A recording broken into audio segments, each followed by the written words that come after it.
Sebelumnya saya minta izin untuk memperkenalkan diri saya dulu. Saya Anissa Fauzia Fadila dari kelas 11F, jurusan Sosial Humaniora dari SMA 2 Cikarang Barat. Saya Nurani Soleha dari kelas 11F, jurusan Sosial Humaniora, SMA Negeri 2 Cikarang Barat. Saya Lovelio Violeta Rajila Putri, kelas 11F dari jurusan Sosial Humaniora dari Sekolah SMA 2 Cikarang Barat. Selamat pagi Pak atau Bu dosen, terima kasih banyak atas waktu yang diberikan. Untuk wawancara ini, sebelum kami mulai, bolehkah kami meminta Bapak Ibu dosen memperkenalkan diri? Boleh.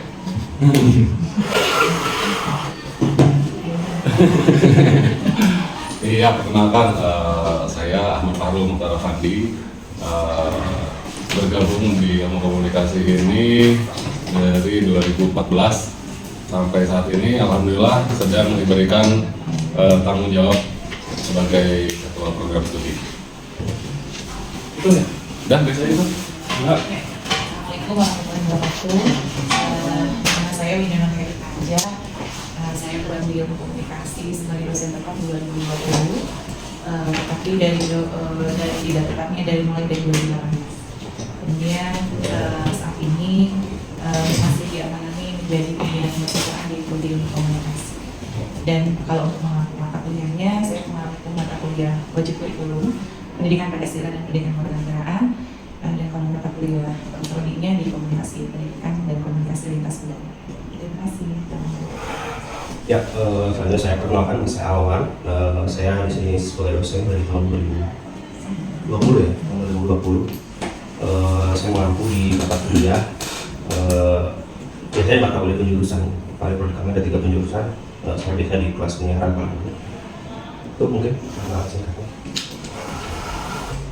Ya, teman-teman semuanya, mahasiswa, perkenalkan saya Abu Hafaz Batullah. Kalian bisa panggil saya Iib, gitu ya. Di sini saya sebagai ketua himpunan terpilih di Ilmu Komunikasi 2024-2025. Untuk penjurusan sendiri ya, saya tuh sebenarnya penjurusan humas teman-teman. Dan tadi sesuai dengan kata Kang Awan, ada 3 penjurusan di IKOMPI dan salah satu jurusannya adalah humas. Saya adalah mahasiswa di penjurusan humas tersebut. Seperti itu, Pak. Sebelumnya saya ingin bertanya pertanyaan yang sedikit lebih spesifik. Yang pertama, apa visi misi dan jurusan yang diunggulkan dari kampus ini? Visi misi, kalau visi misi mah sebenarnya agak panjang ya kalau mau dibaca. Tapi secara singkat sebenarnya program studi kami itu ingin mencetak ingin mencetak praktisi komunikasi yang unggul di bidang komunikasi khususnya seperti itu. Setiap prodi di universitas kan punya kekhasannya gitu, tetapi kekhasan dari prodi kita Ilmu Komunikasi di Universitas Pendidikan Indonesia itu tentu harus punya keunikan gitu ya, harus punya kekhasan dibandingkan dengan universitas lainnya. Jadi kalau misalnya itu Ilmu Komunikasi Unpad seperti apa, kemudian Ilmu Komunikasi UI juga warnanya seperti apa, itu karena ini universitas pendidikan PTK. Jadi ya salah satunya mungkin yang membedakan kita juga punya salah satu mata kuliah yang merupakan komunikasi pendidikan. Jadi artinya meskipun ini adalah prodi yang murni, tetapi warna dari kuliah sendiri pasti mewarnai prodi kita gitu. Jadi pasti akan ada bedanya warna ilmu komunikasi di UI, warna ilmu komunikasi di Unpad, sama warna ilmu komunikasi di UI. Dilanjut ke pertanyaan kedua, bagaimana metode pembelajaran yang digunakan? Apakah termasuk kampus merdeka? Dengan saya menjawab ya, metode pembelajaran di kampus kami tentunya ikutin tren di kurikulum nasional yang berlaku saat ini gitu ya, yang sedang dipakai gitu ya, kurikulum merdeka, mungkin programnya pemerintah. Kalau pembelajaran itu ada secara umum gitu ya, ada lecturing, model ceramah seperti desa, kemudian ada project base, kemudian ada case base, sama ada set base. Nah itu 4 itu dilakukan di prodi kami gitu ya. Kalau lecturing kan biasanya mata kuliah dasar gitu ya, yang sifatnya teoretikal konseptual. Kalau case base juga biasanya ada di mata kuliah awal ya, tapi ada juga yang advance. Kemudian mata pembelajaran project base, nah itu mungkin di mata kuliah yang advance, yang lebih istilahnya masa studinya tuh udah tingkat 3 gitu ya, udah semester 5, 6 itu biasanya project base dan riset base gitu. Nah kalau berkaitan dengan kurikulum mereka sendiri, kalau kita malah sudah mengimplementasikan udah 2 tahun terakhir mungkin ya signifikannya gitu. Kita memberikan keleluasaan ke mahasiswa buat magang. Jadi walaupun itu hak, tapi kami dari kampus merekomendasikan ke mahasiswa untuk mengambil hak itu. Jadi mahasiswa berkuliah SKS itu beraktivitas di luar gitu. Ada yang memang mengikuti programnya pemerintah lewat program apa ya, MBK itu ya, macam-macam, ada MSIB, ada apalagi program banyak. Tapi yang paling banyak di kita tuh adalah MSIB sebenarnya, karena kami prioritasnya ke sana. Kalau ke program yang lain mahasiswa diperbolehkan, tapi biasanya tetap harus diskusi gitu ya dengan prodi yang nantinya dikonversi gitu. Tapi ada juga memang MBKM MBKM program studi. Jadi kami ada mitra-mitra gitu ya yang kerjasama dengan prodi kita untuk menerima mahasiswa magang misalnya selama 1 semester. Yang itu semua mitranya itu melakukan MOU dari mulai dengan kampus ataupun dengan fakultas. Itu sih kalau berkaitan dengan dan pembelajaran. Kita di program komunitas juga punya situsnya gitu ya, kita punya platform yang dinamakan dengan untuk kebutuhan metode pembelajaran itu yang dinamakan Haspada UPEDU dan SPOT gitu ya. Jadi dua platform ini juga bisa sebagai penunjang metode pembelajaran itu balik lagi ke dosennya sebenarnya. Jadi mungkin ada beberapa yang memanfaatkan terkait dengan penugasan atau dan sebagainya, kehadiran mahasiswa itu bisa menggunakan dua platform itu secara digital. Selain dari manual, karena misalnya di kelas itu kan ada presensi manual atau misalnya ada sistem-sistem pembelajaran secara manual atau misalnya arah ke konvensional, tetapi platform digital ini lebih ke misalnya kalau ada di situ tuh ada modul digitalnya yang bisa mahasiswa ambil dan juga tugas-tugas bisa melalui itu dan komunikasi lewat dosen juga bisa sebetulnya melalui itu. Jadi itu sebetulnya tergantung kepada setiap dosen itu punya culture-nya sendiri gitu ya, karakteristiknya sendiri. Sebenarnya ada yang pun menggunakan itu, ada juga yang tidak seperti itu. Tapi yang jelas alhamdulillah UPI sudah memberikan wadahnya begitu ya untuk bisa dimanfaatkan oleh mahasiswa dan juga oleh dosennya dalam proses pembelajaran. Lanjutkan pertanyaan ketiga, adakah jalur khusus masuk PTN? Nah, jalur masuk ini kita ada beberapa. Ini bisa di capture mungkin ya, nanti kalau misalkan takutnya salah ini persentasenya. Ini ada SNBP biasanya sekitar 20-25%. Gitu. Jadi ini sebenarnya udah tertulis dan saklek kita berikan ke jalur masuk UPI-nya gitu. Terus ada SNBT ini sekitar 30-40%, dan juga ada SM ini jalur mandiri, seleksi mandiri berkisar 30-50%, seperti itu. Dan juga ada juga jalur SM prestasi, jadi ada prestasi istimewa. Sebenarnya yang namanya prestasi istimewa itu ditekankan juga ya, tidak harus bidangnya komunikasi gitu. Kalau kalian atlet sepak bola kemarin masuk timnas gitu ya, nah itu juga kita dipertimbangkan gitu. Siapa tahu kan kemarin itu siapa Strik ya, Strik masuk komunikasi, diterima jalur prestasi kan membela negara seperti itu gitu. Jadi ada jalur prestasi juga selain dari SNBP, SNBT dan juga seleksi mandiri reguler seperti itu. Kalau saya jalur prestasi itu dibagi dua, yang satu prestasi umum. Tahun kemarin itu ada satu jalur yang memang khusus TAFIS gitu. Itu beda lagi gitu. Jadi kalau misalkan prestasinya umum seperti olahraga dan lain sebagainya, mungkin itu bisa masuk ke jalur itu. Ada juga yang jalur TAFIS gitu. Walaupun jurusan ke komunikasi misalnya, tapi punya kelebihan di misalnya TAFIS apa 15 juz gitu. Biasanya sih 15 juz ke atas gitu ya. Potensial kalau diterima, kalau 30 juz atam gitu ya, itu udah pasti diterima. Jadi kalau di kami sendiri di jalur SNBP itu dilihatnya masih dari dua kurikulum ya. Kalau dari kurikulum sekolah masih pakai kurikulum 2013 di penjurusan IPA, dan di penjurusan IPA itu yang kami pertimbangkan itu di mata pelajaran bahasa Indonesia dan bahasa Inggris. Kalau di IPS yang pertimbangan kami itu sosiologi dan bahasa Indonesia, sementara di bahasa itu antropologi dan bahasa Indonesia, masing-masing 50% dari bobot dengan raportnya masing-masing. Kalau dari kurikulum Merdeka yang kami pertimbangkan hanya bahasa Indonesia dan bahasa Inggris, itu 50% dari total nilai, yang nanti juga kemudian akan berkait dengan nilai penggali. Kalau di SNBT itu sesuai dengan seleksi dari pusat, dari kementerian, sementara kalau di seleksi mandiri yang reguler itu masih bergantung juga dari nilai UTBK. Jadi teman-teman yang mau mendaftar wajib melalui UTBK, baik reguler ataupun prestasi istimewa. Untuk yang prestasi istimewa sendiri itu nanti bisa dilihat lebih lengkap di web kami di PMB UPEDU. Kalau di sana sebenarnya penjelasannya lengkap, tidak hanya tahfiz sebetulnya. Kalau teman-teman punya prestasi minimal tingkat nasional, itu bisa dipertimbangkan untuk ke jalur SM. Tapi nanti untuk ujiannya akan berbeda masing-masing. Misalkan teman-teman punya prestasi olahraga, nanti diujiin di RPOP. Kalau teman-teman punya di bidang seni, nanti di RPSD. Baru nanti dari nilai kelayakan mereka, teman-teman diwawancara di sini, baru kemudian dipertimbangkan apakah masuk atau enggak. Lalu untuk pertanyaan selanjutnya, untuk mewujudkan visi misi kampus tercapai, apa saja yang sudah dilakukan kampus untuk mewujudkannya? Kampus atau prodi? Kalau kampus, Uping bisa salah apa? Prodi ya. Prodi paling. Kalau di prodi apa yang sudah lakukan oleh prodi untuk mewujudkan visi misi UPI? Sebenarnya kita melakukan banyak kerjasama dengan mitra-mitra yang tidak biasa mungkin ya. Itu pun mendorong indikator kinerja utamanya UPI, di mana kita bermitra dengan beberapa industri yang bergengsi gitu ya. Dari prodi sendiri sebenarnya kebanyakan kita mendorong dari untuk indikator kinerja utama. Salah satunya seperti itu, bermitra dengan unicorn.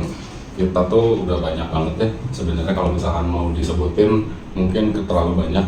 Karena kenapa kita banyak kerjasama, itu berhubungan langsung erat sama programnya mahasiswa yang tadi disebutin sama Kang Alwan. Mahasiswa itu kalau misalkan ikut kurikulum Merdeka, dia di semester 7 itu harus ambil magang secara mandiri kalau nggak lolos MSIP. Nah, ikut magang itu bisa dikonversi sebesar 20 SKS atau satu semester itu harus dengan mitra yang bekerja sama langsung dengan prodinya. Seperti itu. Jadi kalau misalkan saya mau magang gitu, tapi sama siapa gudang penyimpanan tabung gas di mana gitu, tapi kerja sama kita, atau misalkan bahkan sama LPTI mungkin ya, sama MMC Group, tapi kita nggak kerja sama, itu akan sulit untuk dikonversi. Seperti itu. Jadi ngedorongnya kayak gitu. Jadi banyak hal yang poin-poin plus, karena kan UP itu pengen menuju world class university. Kalau misalkan di QS pendidikan ya, itu ranking 1 ya nasional. Sekarang 2 Pak. Oh 2? Ya, kita ranking 2. Ranking 2 dulu? Dapat turun di bawah UNY. Astagfirullahaladzim. Ya, seperti itu ya. Jadi sebenarnya cita-cita kita ya menuju world class university. Seperti itu. Banyak kerjasama kayak misalkan sama kampus-kampus luar juga gitu ya. Kemarin kita ada mahasiswa dari kelahiran Thailand juga di sini. Terus ada juga pertukaran, jadi ada exchange juga dengan beberapa negara yang sudah pernah berjalan itu sama Malaysia. Lalu ada program ISMA yang dari UPI itu sekarang sedang dipromosikan. Ada Thailand, ada yang Malaysia. Banyak visi misinya UPI. Mungkin apa gimana? Buna? Ya. Kemudian ya tentu apa yang kami lakukan dari tingkat prodi kan dari sudah disampaikan Bapak ini pasti akan berjalan sesuai dengan universitas. Di antaranya tadi sudah disampaikan oleh Bapak terkait dengan prestasi ya, dan perlu diketahui oleh adik-adik semua bahwa ilmu komunikasi di fakultas maupun tingkat universitas itu banyak banget prestasi gitu ya, apalagi dari mahasiswanya gitu ya. Kemudian dosennya juga didorong oleh para ketua prodi dan juga oleh prodi gitu untuk mengikuti sertifikasi kompetensi keahlian. Itu juga kan untuk menunjang kekuatan prodi dan kekuatan institusi universitas. Kemudian juga mahasiswanya apalagi kita SKPI itu nanti kalau udah lulus. Kalau masalah SKPI itu pas dari saya lulus tuh kan, peraturan SKPI itu dari saya lulus S1. Pas saya lulus S1.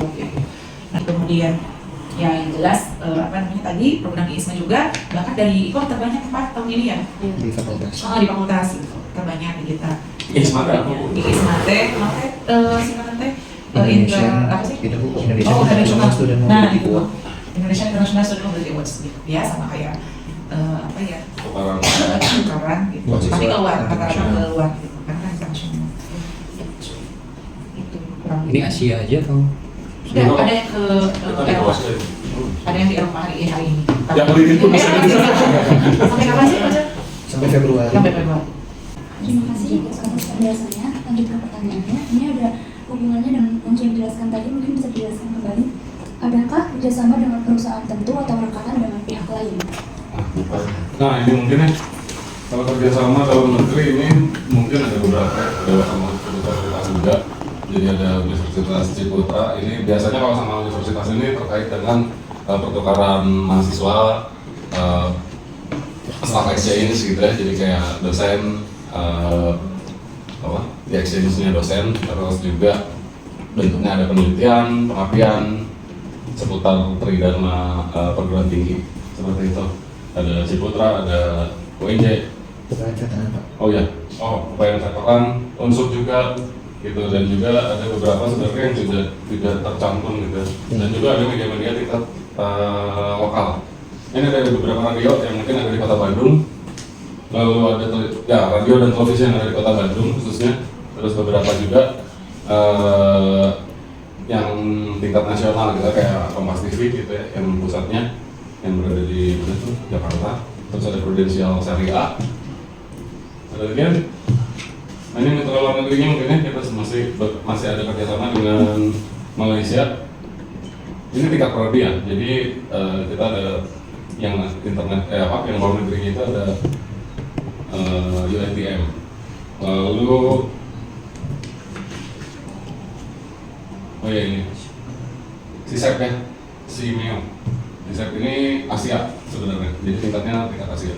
Kebetulan pusatnya malah di sini ya, di Lembang gitu. Kebetulan dekat gitu Bang. Dan juga sebenarnya kalau misalkan mau dilihat sekarang kita kerjasama juga sama PT KAI, sama PT Pindad juga yang mungkin belum tercantum, PT Pindad, terus sama apa lagi? Ya ini belum diupdate aja. Barunya belum dimasukkan. Gitu. PT Pindad mahasiswa kita merakit senjata kayak gitu. Bikin maung gitu, merakit maung. Apakah ada program pertukaran mahasiswa? Bagaimana kriteria mahasiswa yang dapat mengikuti program tersebut?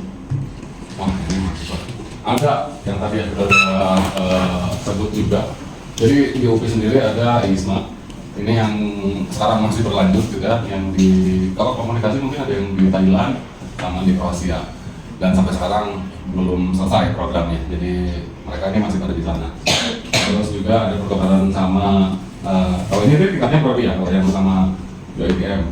Ini sudah beberapa kali kita laksanakan pertukaran, jadi mahasiswa selama 1 semester tinggal di sana dengan pembiayaan co-funding gitu, jadi nggak full cover seperti itu. Terus kemarin juga kita pernah ada program summer course juga, bukan nyambung ya sama ini, sama exchange gitu. Jadi dilakukan. Kriterianya mau dan pintar.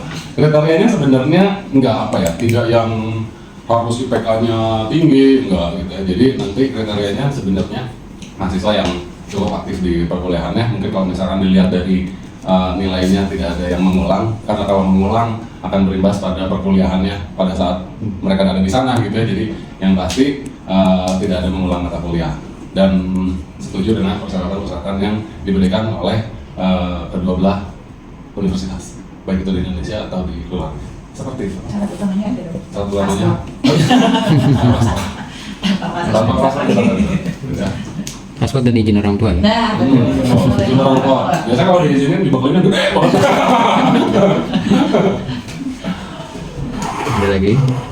Kalau syarat mungkin ya tambahannya sebetulnya kalau dari kedua beasiswa ini, jadi kalau pertama yang di ISMA itu sebenarnya beasiswanya full dibayar pemerintah, jadi kementerian yang bayar langsung. Kalau di yang dengan MARA itu sebagian prodi yang bayar, sebagian mahasiswa yang bayar, makanya disebutnya co-funding. Nah, secara umum syarat itu kurang lebih sama. Jadi yang paling pertama ya pasti IPK teman-teman baik di minimal 3, baru habis itu yang paling ditekankan itu kemampuan bahasa Inggris.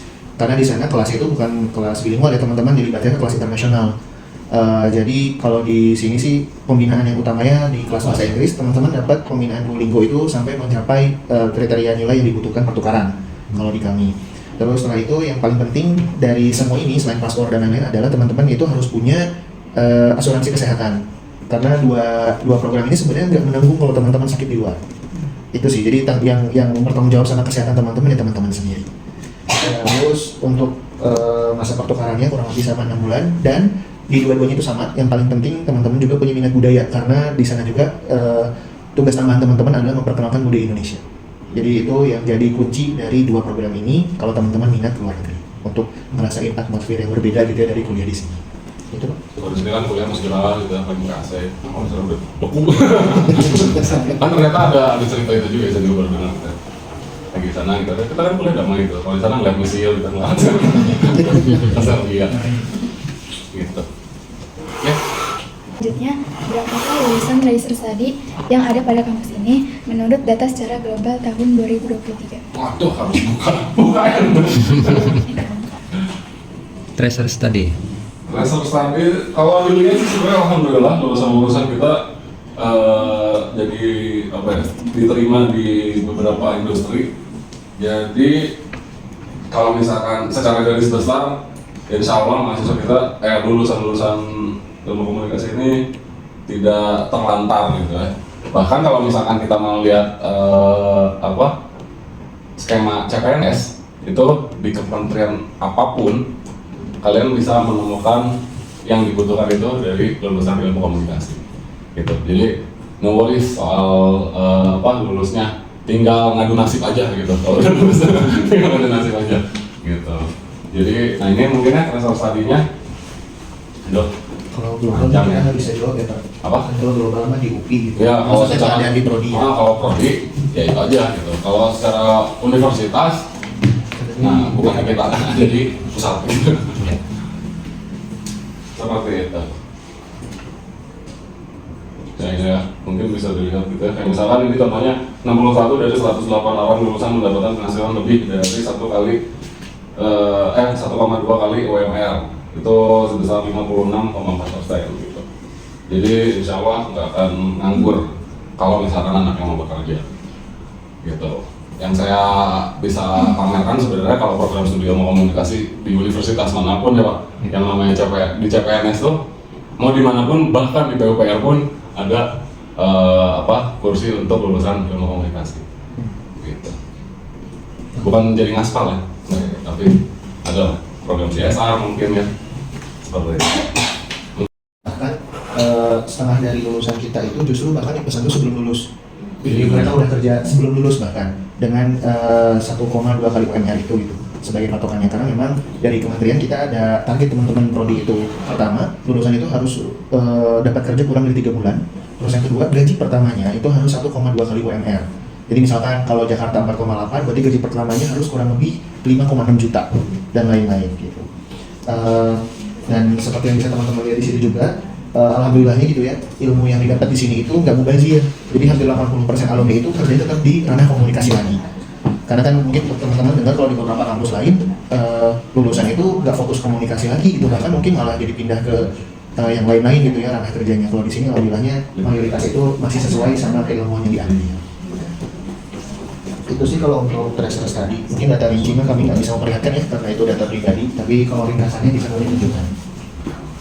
Terima kasih. Pertanyaan terakhir, bagaimana cara bersaing dengan kampus negeri lain? Apalagi sekarang banyak kampus swasta di daerah dengan janji langsung kerja. Aduh, itu nggak bisa. Jadi, alhamdulillah pada tahun berapa ya waktu itu kita tuh menjadi program studi paling diminati ranking 5 se-Indonesia. 2022 Pak. Wih, mantap. 2022. Ranking 5 se-Indonesia. Jadi, sorry Unpad gitu ya. Sorry UI. Yang lain kita kemarin itu tidak menyangka bisa sampai seperti itu. Kalau misalkan bagaimana caranya? Gimana ya? Kita sebenarnya ngejalanin program studi ini dan berkuliah ini senormal mungkin, seinovatif mungkin, dan seaktual mungkin. Gitu. Jadi kenapa kalau misalkan ditanyain kurikulum berubah terus, karena kurikulum ini dinamis. Kita ngikuti perkembangan zaman.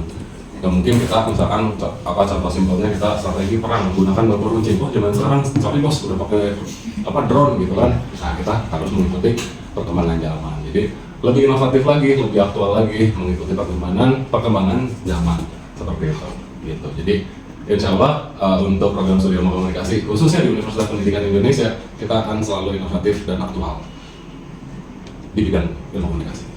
Komunikasi luas ya, ngomongin perang komunikasi juga, ngomongin apa? Manajemen ilmu komunikasi juga. Jadi kita tuh terlalu luas gitu, makanya kita persempit di jurusan, di kehumasan, terus penyiaran sama jurnalistik seperti itu. Ini ada lagi yang ditambahkan? Apa? Bu Ina? Inggris? Sedikit yang lain kita mungkin. Kalau untuk persaingan dengan kampus negeri lain, sebenarnya saya masih bingung juga ini bersaingnya di bidang apa juga. Karena kan kalau kami sih di asosiasi nggak ada masalah ya. Kita nggak ada ranking-rankingan gitu untuk di asosiasi ya sama anggota gitu ya. Kalau di asosiasi gitu ya. Tapi kalau bicara kampus swasta ada janji langsung kerja. Kalau di kami sebenarnya kami juga nggak ngejanjiin kerja ya. Karena kan lulus mah yang dijanjiin ijazah ya teman-teman. Kok kita nggak biasa? Kita nggak janjiin kita nggak janjiin kerja teman-teman, karena kita juga bukan dari latihan kerja gitu ya. Yang jadi catatan adalah kalau di kami ya semaksimal mungkin teman-teman di kelas itu dapat pengalaman yang balance. Sekarang memang S1 ini kan 50% teori, 50% praktek. Bisa teman-teman lihat di gambar juga produk-produk di Humas UPI, misalkan kalau yang ini ya majalah-majalah di YouTube, di podcast ya, di Spotify dan lain itu sudah dikerjakan oleh mahasiswa kita semua. Terus habis itu ada pendalaman lagi di kelas, misalkan mahasiswa itu bisa sampai buat film sendiri dan lain-lain, terus bisa buat pameran sendiri dan bahkan memberi kelas kepada kalangan masyarakat ya, baik itu di sekolah, pernah juga literasi media ini seminar ke ibu-ibu dan lain-lain. Tujuannya apa ya? Untuk menguatkan kompetensi komunikasi mereka. Dari situ memang hasilnya apa? Ya, bisa teman-teman lihat juga. Ini contoh di 2023 prestasi tingkat nasional dan internasional tinggi di bidang PKN tuh kan. Ada kan orangnya gitu ya, ibunya ada, ibunya ada gitu ya. Itu capaian risetnya juga baik begitu. Terus habis itu beberapa prestasi lain dan bahkan prodinya sendiri pun dapat prestasi itu gitu ya. Kita sampai dapat hibah dari kementerian. Jadi kalau untuk bersaingnya dalam hal apa dulu, ya justru lebih banyak sih kalau di program studi itu kita lebih banyak kolaborasi sih sama pihak-pihak lain. Itu sih. Jadi kalau soal persaingan, gimana ya kalau dibilang, maksud saya gini, kalau di swasta mungkin mereka benar-benar cari mahasiswa teman-teman, tapi di negeri ini enggak, karena kita kan cuma dapat drop ya. Jadi sedapatnya yang terjadi itu gitu. Dan uniknya gitu, di 13 tahun prodi kami berdiri ini, justru kami itu belum pernah yang secara sengaja kita datang ke sekolah untuk promo prodi. Justru dengan itu malah ya kita juga kurang paham ya. Tapi secara data dalam 4 tahun terakhir pun itu angka peminatnya tinggi sekali. Jadi daripada kita berfokus ke janji apa yang bisa dibuat, makanya di kami sendiri lebih banyak penguatan internal kami, terus memastikan juga bahwa mereka nanti kalaupun lulusnya dengan tenang gitu, bahwa kompetensi yang sudah baik dan sudah siap untuk masuk ke industri atau bahkan untuk lanjut studi ke S2. Itu mungkin Pak. Jadi alhamdulillah bukan jumawa gitu.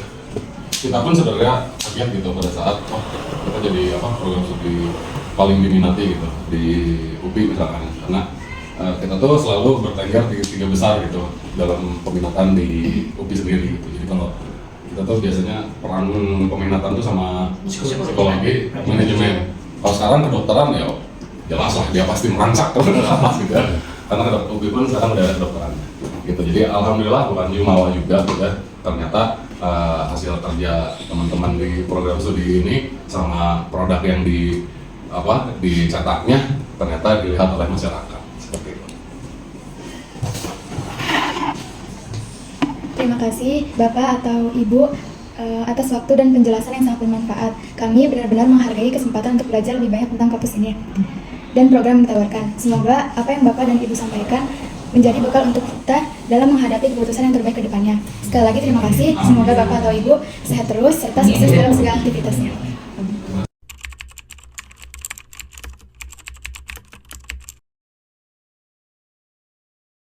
Sebelumnya kenapa aku milih ilmu komunikasi, karena aku tuh memang suka ikut lomba pidato dan aku merasa oke lah ini kayaknya se-passion sama aku kayak gitu. Dan kedua kayak tadi dia bilang luas gitu, dan prospek kerjanya pun luas. Karena kalau misalnya mau ngelihat jurusan yang kita pengen masukin kan juga ngelihat ya, kita tuh kalau misalnya lulus mau jadi apa sih gitu, kita mau lulus itu mau kerja kayak mana sih gitu, mana nih yang peluang lebih besar buat kita kayak gitu kan. Nah akhirnya aku putus buat masuk ilmu komunikasi.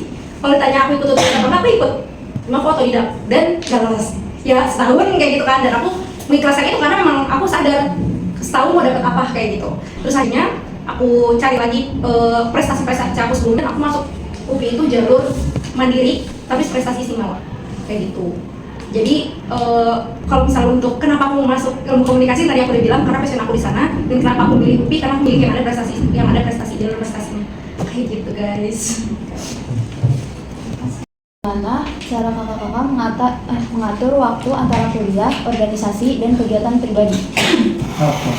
Kalau dari aku sendiri, sebelumnya aku mau cerita dulu pada yang tadi disebut sama Taya, mahasiswa paruh waktu. Aku juga sama mahasiswa paruh waktu. Jadi itu tuh kalau di ilmu komunikasi tuh setiap tahunnya ada apa ya namanya, lowongan kerja nggak kan lowongan kerja iya untuk 3 atau 4 orang mahasiswa komunikasi yang nanti bakal membantuin prodi kayak gitu. Nah aku tuh satu PW juga. Terus selain mahasiswa kan aku kan PW, terus aku juga masuk himpunan mahasiswa ilmu komunikasi. Terus sama aku juga ada proyekan gitu di luar yang aku mengharuskan untuk jadi grafis sama copywriter kayak gitu. Itu berarti di kuliahnya di semester ada 4 lah bukan aku. Nah cara aku mengaturnya sama kayak Teh Aya dan semua orang juga sih kayaknya memberi skala prioritas. Terus juga dimudahkan sama satu aplikasi Notion. Aku setiap minggu tuh aku kayaknya selalu nentuin hari Senin aku ngapain, Selasa ngapain, Rabu ngapain, sampai seterusnya kayak gitu. Jadi setiap hari Minggu sebelum tidur aku udah nentuin hari Senin aku ngapain, ini ngapain kayak gitu. Terus jadi pas udah mau ngejalanin hari, tinggal lihat aja hari ini aku ada kegiatan ini, ada kegiatan ini, ada kegiatan ini gitu. Jadi nggak bentrok. Terus kalau misalnya emang ada satu waktu yang itu tuh bentrok dan emang ya bentrok gitu, udah benar ya nggak bisa di satu lagi, tapi harus dibarengin gitu. Itu tuh biasanya aku curi-curi waktu kayak kemarin tuh. Iya, aku kan lagi ke Jakarta, lagi jadi apa judulnya itu? Pokoknya jadi content creator lah. Terus di satu sisi lain ada deadline tugas aku 2. Itu tuh pas aku lagi istirahat ya aku ngerjain gitu. Terus pas lagi kerja ya udah kerja dulu, terus istirahat lagi kerjain lagi. Jadi ya udah emang saran dari aku nanti kalau misalnya kalian kuliah dipilih-pilih aja yang menurut kalian kerjaan-kerjaan yang apa ya, kalau kalian nggak apa ya namanya nggak sanggup ya jangan diambil gitu. Jadi kalau menurutku lihat dulu kapasitas kalian sanggup atau enggak untuk ngambil kerjaan-kerjaan di luar kuliah, karena yang harus dijadiin nomor 1 tuh sebetulnya adalah kuliah kan. Jadi jangan sampai kuliah kalian itu terganggu sama kerjaan-kerjaan kalian kayak gitu. Kalau dari aku sih gitu saran dan tipsnya.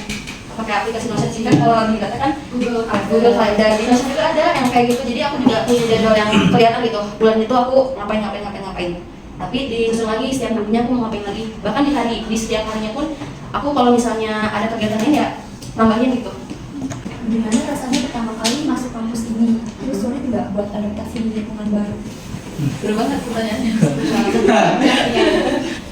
Dari aku, perasaan aku pertama kali sebelumnya aku tuh dari SNBP, dari nilai rapor. Iya, yang pertama kali aku tahu aku ternyata lulus bener-bener gak se-ekstrim itu, karena nggak tahu, karena menurut aku peluang SNBP itu kecil banget, apalagi di UPI adalah ternyata IPOM adalah jurusan yang paling banyak diminati di UPI. Terus ternyata aku lulus, happy, dan aku nggak pernah seterharu itu dalam hidup aku. Menurut aku kayak hoki aku di tahun itu udah kepake gitu. Oke, mau tahu deh. Kayak wow gitu.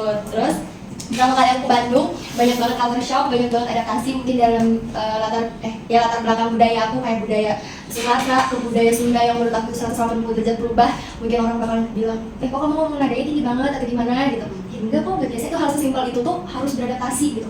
Makanan, terus kalau untuk adaptasi dunia perkuliahan, perbedaannya SMA ke kuliah itu kita bisa aja tiba-tiba nggak ada kelas hari ini free, atau kelas cuma Senin, Selasa, Rabu, Kamis cuma Sabtu kita nggak ada kelas, itu bisa aja. Tapi Selasanya kita benar dari pagi sampai malam gitu, itu bisa aja kayak gitu. Di satu sisi aku tuh happy, tapi seru ya kuliah, kita bisa OTD-an, kita bisa harus seragaman gitu, kita harus make up sesuai mood kita gitu. Karena di Iko menurut aku sebebas itu gitu kok. Terus juga untuk culture shock-nya kuliah apa lagi ya? Bandung lebih ke Bandung ya, kalau shock Bandung. Terus teman-teman Bandung juga kita tuh bermacam-macam dari Sabang sampai Merauke ya, gabung dalam satu IKOM. Ada yang dari Lombok, ada yang dari Medan, ada yang dari Aceh. Kayak the real kita tuh harus intinya berkomunikasi, dan di IKOM tuh ada komunikasi lintas budaya. Nah menurut aku sehari-harinya kita tuh udah menerapkan itu semua gitu lah. Kita ngobrol kayak aku beda banget, Diri adalah latar belakangnya Sunda, aku yang Padang, dan banyak belajar, kita saling banyak belajar. Menurut aku itu hal yang paling seru di dunia perkuliahan. Aku bisa kenal banyak orang, dan kalau gue itu mah happy banget. Kalau dulu nanti buat tugas, ya buat juga. Hadapi selama belajar di sini. Dan waktu itu kakak ngatasinya kayak gimana? Tantangan terbesar banyak teman-teman ya. Pertama mungkin kalau tantangan terbesar tuh, tapi gini teman-teman, saya masih ini ya, maksudnya aku masih kayak beranggapan kalau masalah mahasiswa ilmu komunikasi, ya komunikasi itu juga jadi masalah gitu. Yang pertama mungkin segi koordinasi lah ya. Kita koordinasi dengan teman itu bisa salah, itu jadi tantangan juga yang menyebabkan misalkan hubungan pertemanan kita jadi berantakan. Itu segi koordinasi ke teman, ke dosen juga sama. Kalau segi koordinasi dosen nggak dijalanin ya, kayaknya nggak ada klasernya akhir semester tuh jadi tamparan terbesar gitu loh, gitu karena salah koordinasi aja gitu. Dan jadi segi apa ya, tantangan koordinasi ya gitu, jadi kayak teman ya buat hubungan pertemuan kita seperti akan berantakan kalau koordinasi ke dosen gitu ya. Ya itu kalau misalkan nggak benar-benar clear, ya bisa jadi hukumannya tuh nggak ada kelas akhir semester gitu.